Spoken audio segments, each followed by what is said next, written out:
Everybody, and welcome to the Schatz and Tanier NFL podcast to review week 4 in the NFL. It is October 2nd, 2023. I am Aaron Schatz of FTN Fantasy / DVOA, and Mike Tanier of themessenger.com joins me. Don't forget, we are on every Monday and Thursday at 11 a.m. Eastern, and you can talk with us live by commenting on the YouTube page or find us afterwards on your favorite podcast app. And I always say this near the end, but I'll say it near the beginning this week. Please rate the show, give us a lot of stars, review, tell your friends about the show, help spread the word about the show. We want to have as many folks watching as we can get and talking to us so we can have a good conversation about the NFL. And heck, let's start with a question. I said we'll take questions. So instead of starting with what we were going to start with, we'll start with a question. Owen F. wants to know that he saw Tomlin and Belichick kick field goals on 4th and short.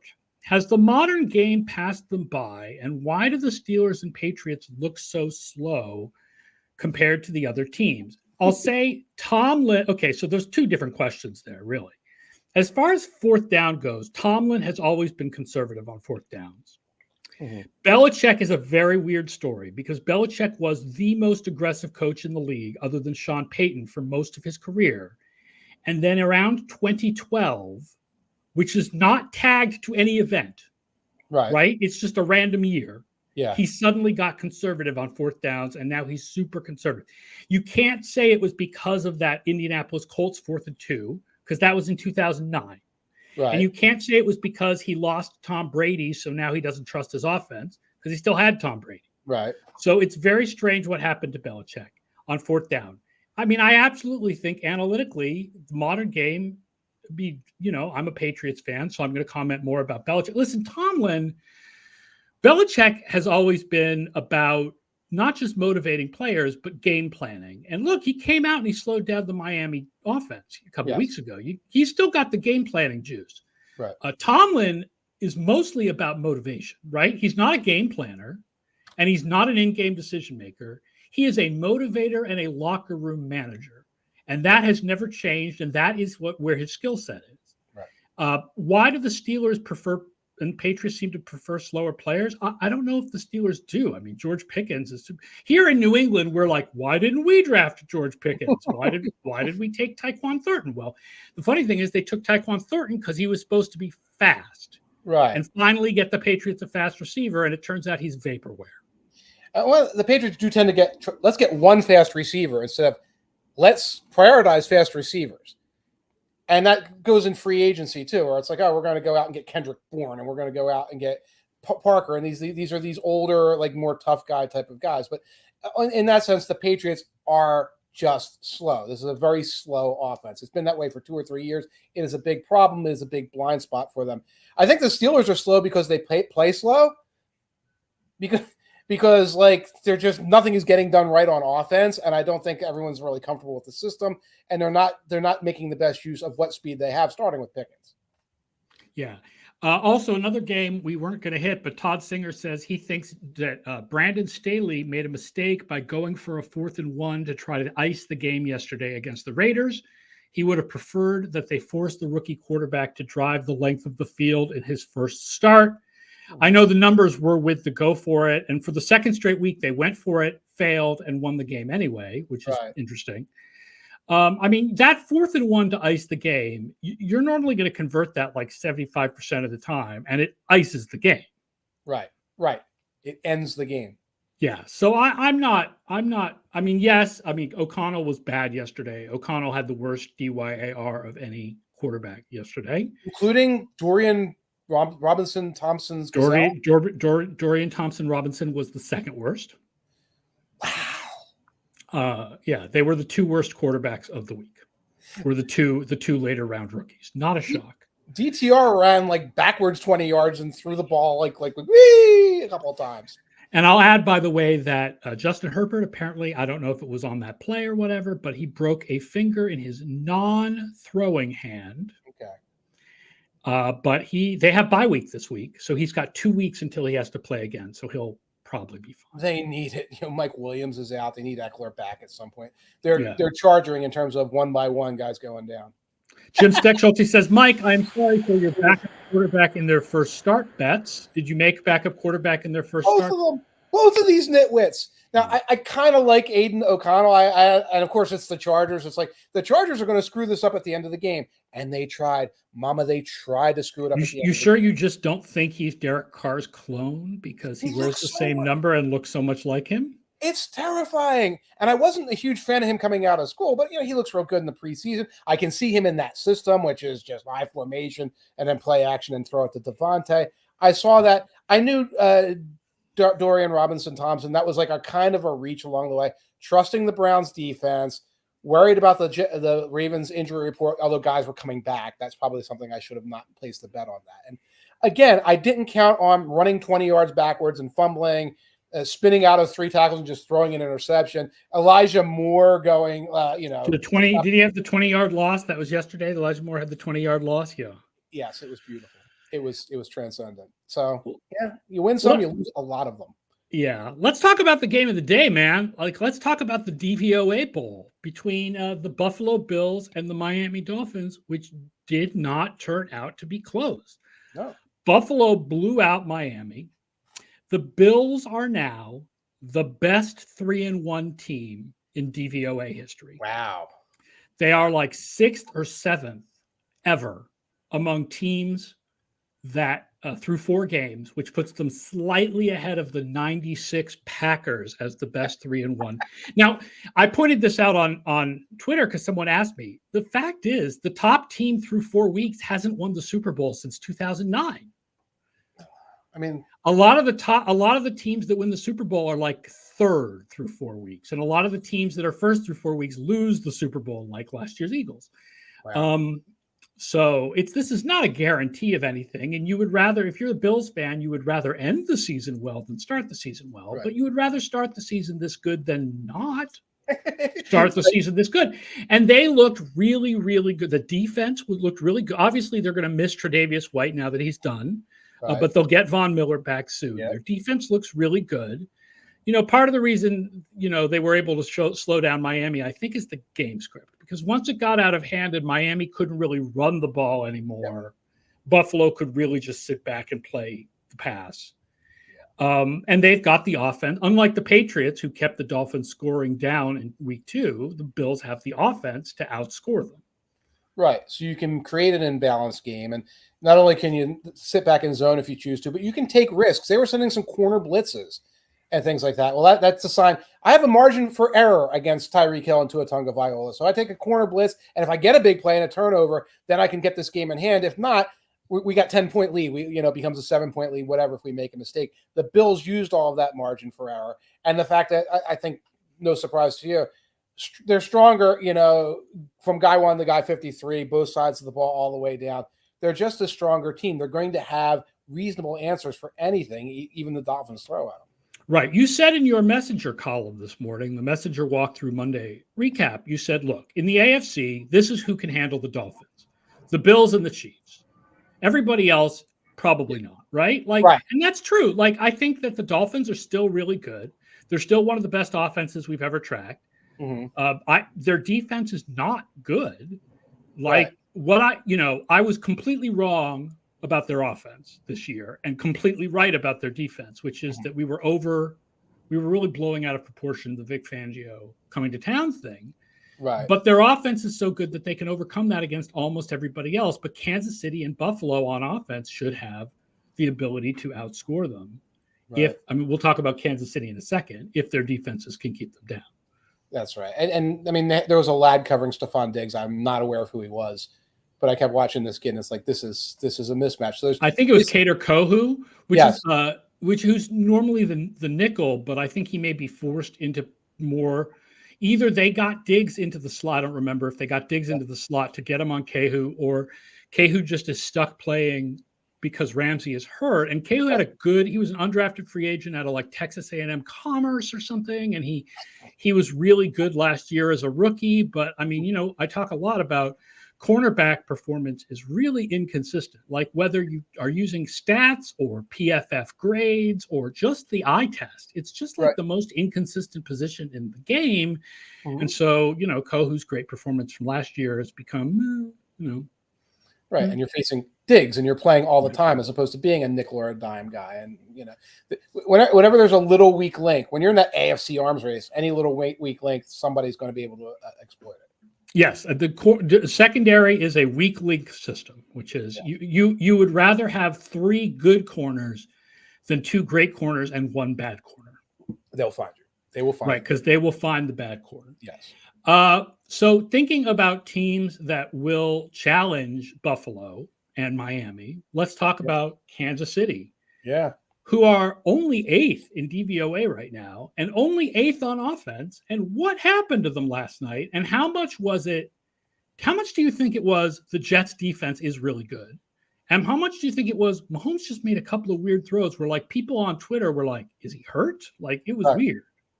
It was like, look what I can do. I'm Patrick Mahomes. I'm going to make this throw. I'm going to drop it in Kelsey's lap or somebody's lap over a line of linebackers who are waiting for this ball.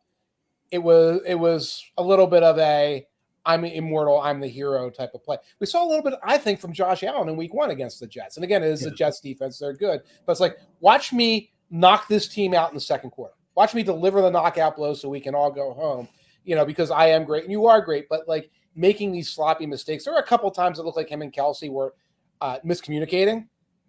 And it's more noteworthy when those two are miscommunicating, even if it's only on a percentage of them, when the rest of the receivers are like the little sailor scouts and none of them is somebody who's going to step up and do more than play. I think it's time. I think it was time 2 weeks ago. And in fact, we did 2 weeks ago. But I think now we can continue to say that going cheap on the receivers has not been a great thing for Kansas City. No.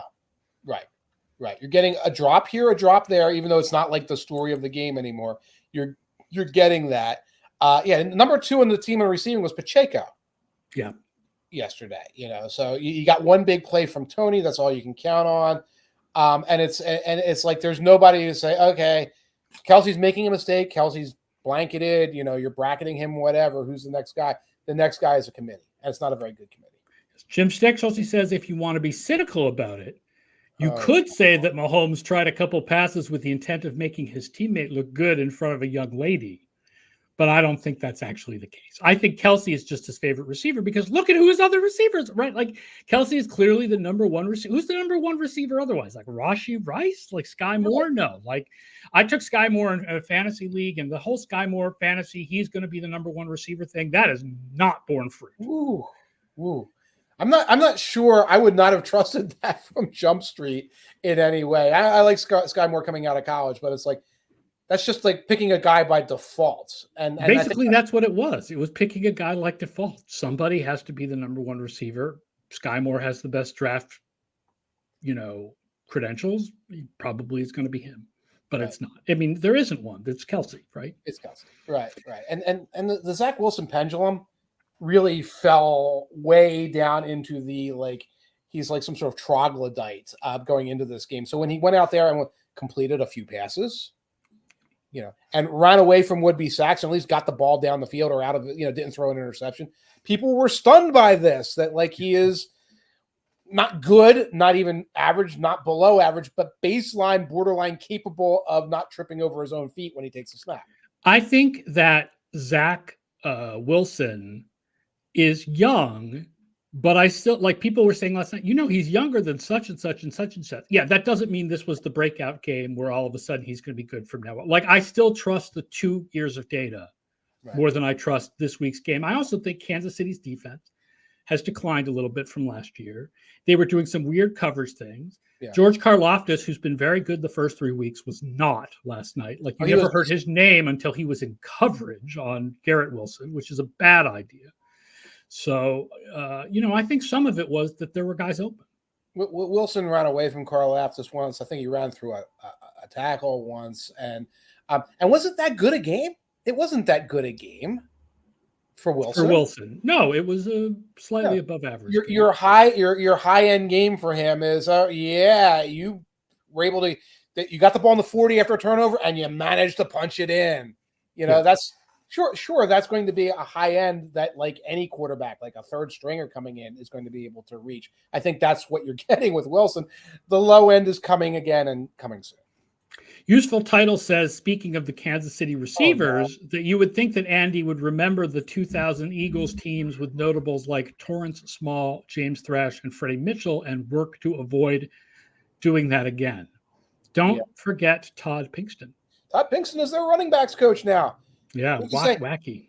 Hey, Andy, throw me out there. I'll try to get past interference. Thrash was good for a couple of years. Yeah, Thrash was good for a couple of years. Well, okay.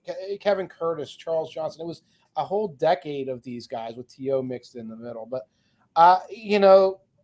coaches who have predilections have predilections. Bill Belichick goes out and gets slow receivers time after time and then takes a chance on one speedster.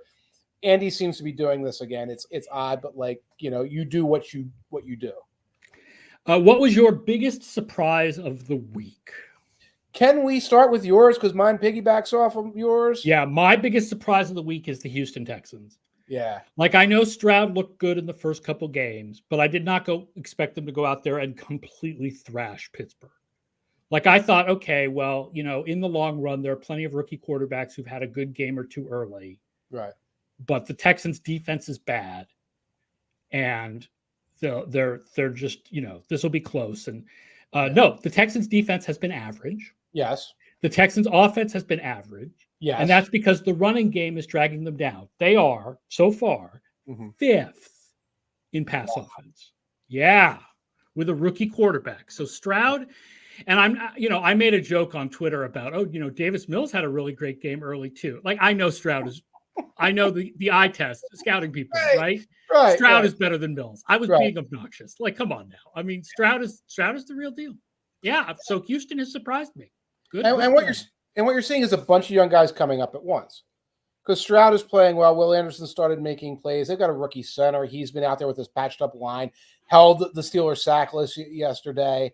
Tank Dell made a couple plays last week. You're seeing the special teams coming through last week with a couple plays this week. They had to settle for field goals a few times. They're converting those field goals. So the tide is rising up with all boats, and Stroud's part of that. That's what you want for a rookie quarterback, is to be part of this. And that's what's unique about this team, is because the last 2 years, it was romper room Looney Tunes behind the scenes, and now is an infrastructure that's going to help these guys go. Yeah, Kai Guy, says, remember, a lot of people did. I don't think they wanted to pass on Stroud before the draft. People thought he was going to drop.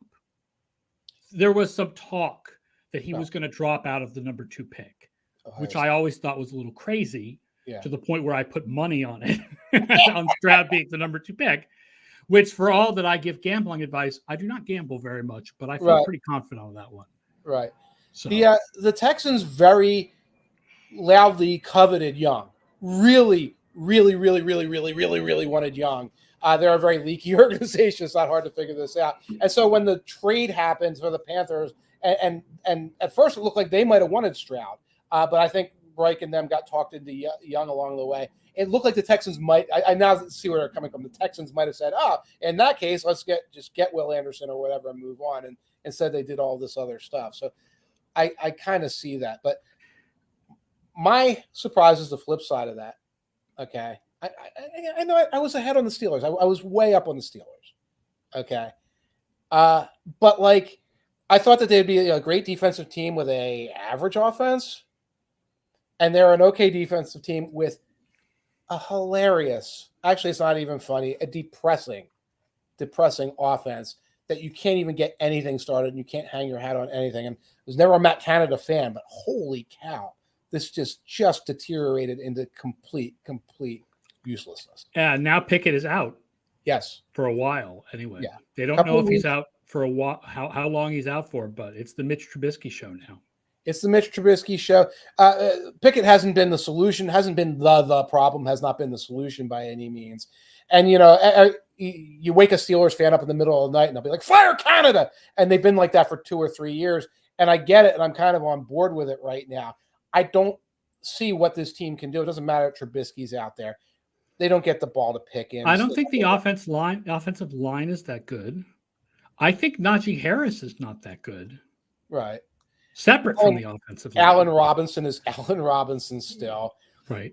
There's no creativity. There's not even the things that you like that we would talk about as basic creativity. It's not even creativity, just the normal things in an offense, like a normal amount of play action.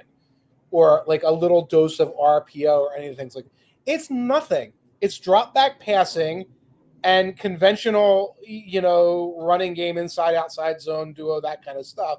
And it fools no one, it surprises no one, and it doesn't put anyone in any position to succeed. Yeah.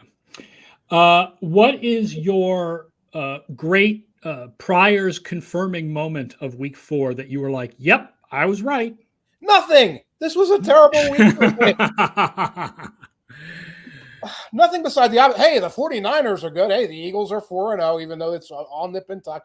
It was a bad week. We talked about my backup quarterback prop addiction, which I think I need help for at this point. There's little things like, oh, look at that. The Saints are kind of tripping over themselves. The Falcons are tripping over themselves. Can't take credit for that when the Buccaneers are the team winning this game. Yeah. It was a tough week for me in terms of my priors. What about you? Mine was the Bengals defense. I said they were going to regress this year, and they have. I mean, look, okay, we can talk a lot about, and you wrote plenty at themessenger.com today about Joe Burrow is clearly not right. Right. And he cannot move in the pocket, and it has completely destroyed their offense. Apparently, their offensive line is not playing well either. But I mean, part of that is your offensive line looks bad if your quarterback cannot move at all. Like even a good offensive line, sometimes the quarterback is going to have to move around. Right. Can't move around at all. That being said, their defense also gave up 27 points to the Tennessee Titans, which is not a good offense. Not a good offense right now. And their defense is 25th overall in DVOA this year, 19th against the pass and 30th against the run. So I said their defense was going to regress a little bit this year, and I was right. I did not expect this from their offense, but I did expect this from their defense. So that is my big prior confirming game of week 4. Yeah, and they got the sacks. You're going to get the sacks against the Titans along the way, but you have to be able to do more than that. And again, Derrick Henry will break some tackles. He looked like 2019 Derrick Henry for a stage of that game. The backup, a guy a lot of us really like, Tajay Spears. He fumbled in the backfield once, fumbled a pitch, picked it up, turned around, and still managed to get 25 yards out of it. Now you can say, okay, the guys overreacted to the fumble along the way. Run defense is just buckling, and that becomes a problem with your run defenses is buckling, and you're getting the ball back over and over and over again on defense. Teams are going to be able to pull away from you slowly, and that's what the Titans did. I'll just point out one of the more annoying things about NFL stats is technically that fumble belongs to Tannehill. Wow. Because that's the way it works, is until the running back has secured the ball. Okay. It's technically the quarterback's ball. So if you drop the pitch, the quarterback gets the fumble, not the running back. I know I hate that rule. I do hate it. And fumbles are such a small stat that one or two of them polluting the data will make you make a mistake. This guy fumbled 4 times. No, he didn't fumble 4 times. He fumbled twice. And other guys made mistakes. It's a different scenario. Yeah, that's why the rushing numbers on FTN now, I list separately design runs, scrambles, and aborted plays, which include bad pitches or aborted plays, because those are not really runs. They're scored as runs and they're scored as fumbles for quarterbacks, but they're not really runs and they're not really fumbles for quarterbacks. Let's count down the DVOA top 11. I want to go to 11 this week because that's one larger. Because the shocker is who is number 11?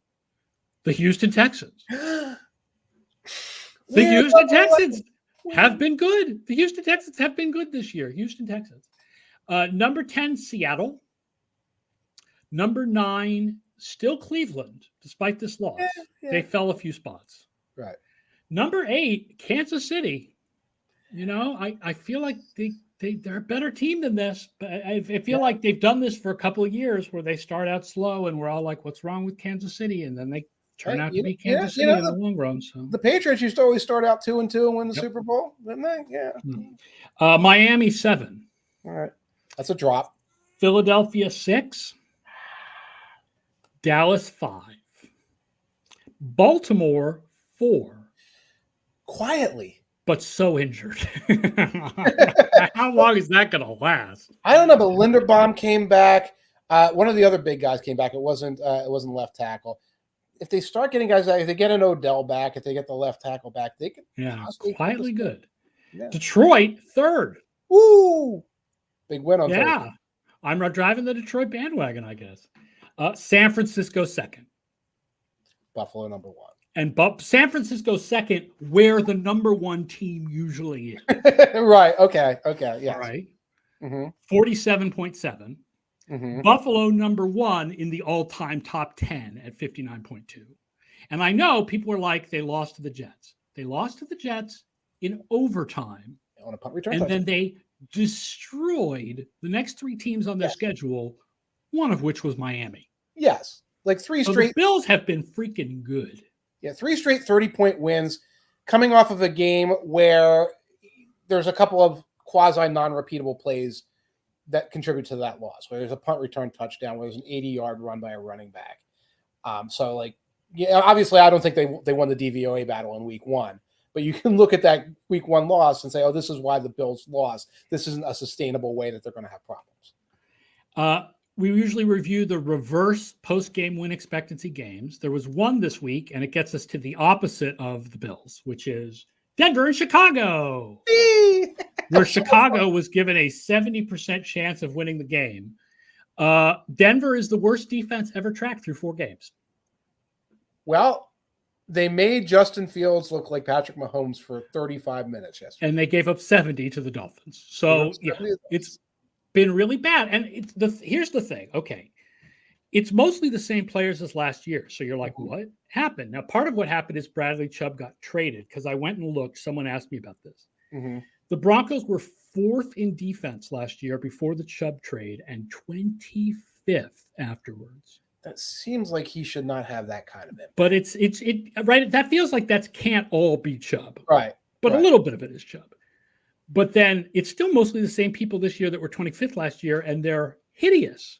And Surtain is still there, which shows the limitations of one great defensive player. And Jim Steckschulte says he is sure Chicago's defense can catch up. They can. And they can. They can. Right? The third quarter and fourth quarter of that game, the Chicago defense, I was like, this has been a stunning reversal. It looked like they changed. Somebody said on Twitter they changed jerseys, and it looked like they changed jerseys. Yeah, and a useful title says it feels like 1994 all of a sudden, because the Bills, the 49ers, and the Lions and the Cowboys are all top teams. Lions got to get the Dolphins good in. I can't remember how good the Dolphins were in 94. That was during the Marino. That may have been the season Marino was hurt. That was back when like Marino was great, but their defense was like the worst in the league every year. Right. It's all a blur. I remember the Cowboys and Bills in 94, obviously, but everything else is a blur. That's Barry Sanders and that's Sanders and Emmett time, man. 94. I'm trying to think who the quarterback was. Was that the run and shoot year with Herman Moore and Brett Perryman? I have no. Let's not. 94 is Scott Mitchell. Scott Mitchell is 94, 95. Yeah. Southpaw. The Tua of the 90s. Monday Night Football. Now, the shocker for me about Monday Night Football was that it started where the line was different at different books, but there were some places that actually had the Giants favored. What?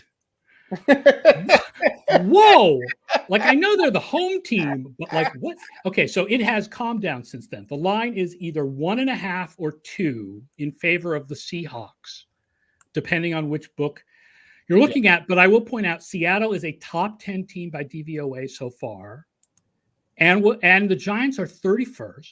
Right, and that's not just 3 games, because in the preseason projections, Seattle was better than the Giants. Seattle is the number 4 offense so far, right? The projections were weird. The projections had the defense good and the offense bad. And the opposite was last year was the opposite. And this year so far has been the opposite. It's weird that the projections came out that way, I fully admit.